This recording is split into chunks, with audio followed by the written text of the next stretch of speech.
I'm here with Girdhar Arora with Epsilonium. How you doing? Doing well. How are you? Thanks for coming to the Indo American Chamber of Commerce, our presentation. My pleasure. And you did a great presentation here.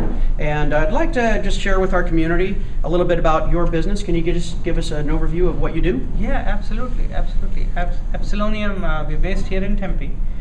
We do all kinds of web services, the entire range, from web design, web development, software development, online marketing, web hosting, social networks, and search engine marketing. The entire range of web services.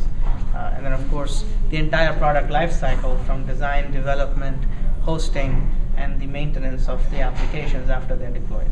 Great. And can you give us just a little bit of an idea of the types of companies, who you're working with? We work with pretty much all range, all size of companies. We have worked with big clients like IBM and General Motors and City of Phoenix, City of New York, Honeywell, and of course smaller startups as well, and everything in between. So all range of and all size companies in a whole range of industries, healthcare, academic, retail, manufacturing, and of course some outside the country as well. Okay, great. And I'd learned in your presentation that you have 10 employees here and then 50 in India. And how long have you had that relationship in India? Were you working with? Well, in India, we started our office development center there in 2006. So we've operated that for a little over 4 years now, and we steadily growing. We had a little bit of a flat growth last year, but I think we expect to start growing back again this year. Great, great. And you had a wonderful story talking about what inspired you to get into your business, which is very relatable to what's happening in the world right now and with innovation and technologies. And it's about the fact of how you were able to discover how technology that could improve your workflow. And you were talking about the old Lotus. So why don't you just repeat that story a little bit? It's a great story. The story was really about how I learned the power of automation.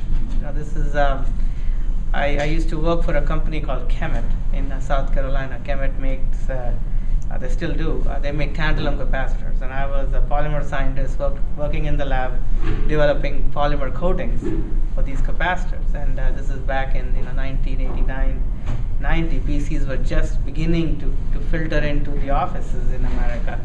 And I just graduated from grad school. I had never used a PC before. Somebody taught me how to use this great thing called Lotus 123. And I used to work in a lab, do a lot of experiments, collect all these data, hundreds and hundreds of data points every day, and I would type them into Lotus 123 and then sort them so I could plot them and see, what the results of my experiments. And I didn't know any better. And if you use Lotus 123, you probably remember that it used to take about 9 keystrokes to sort a column. And I used to sort dozens of columns each day, and painstakingly pressing each key and getting things done. But one day, my boss, I was doing this thing, and my boss stood behind me watching me do this, and he tapped me on my shoulder and said, "Hey, listen, let me show you something." And he showed me what a feature in Lotus 123 called record a macro.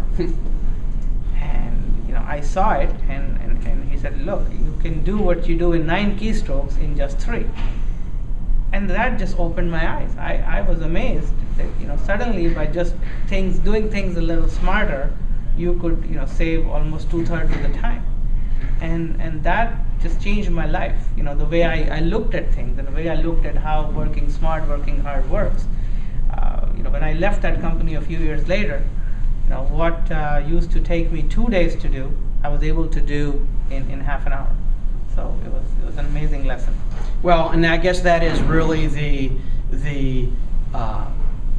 kind of the subject matter here is working smart.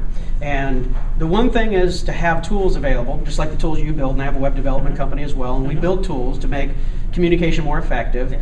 And the one thing is, though, is if you wouldn't have taken the time to try that, try something new, record a macro, Right. you would have never gained the benefit. Right. And so there's obviously a testament to the technologies, is that yes, the technologies are here, but if you don't use them, you're not going to get the rewards. That's exactly right. I mean, the tools are there, things are all around us, but if we don't use them, if we don't apply, and sometimes it's just little things, but those little changes can sometimes make big difference in our life. Yes, and as you know, and I know, is that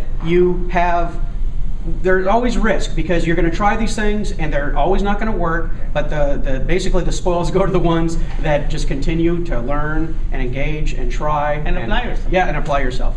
Absolutely. Well, thank you very much for taking the time to talk. Thank you very much. Girdhar. It's a pleasure.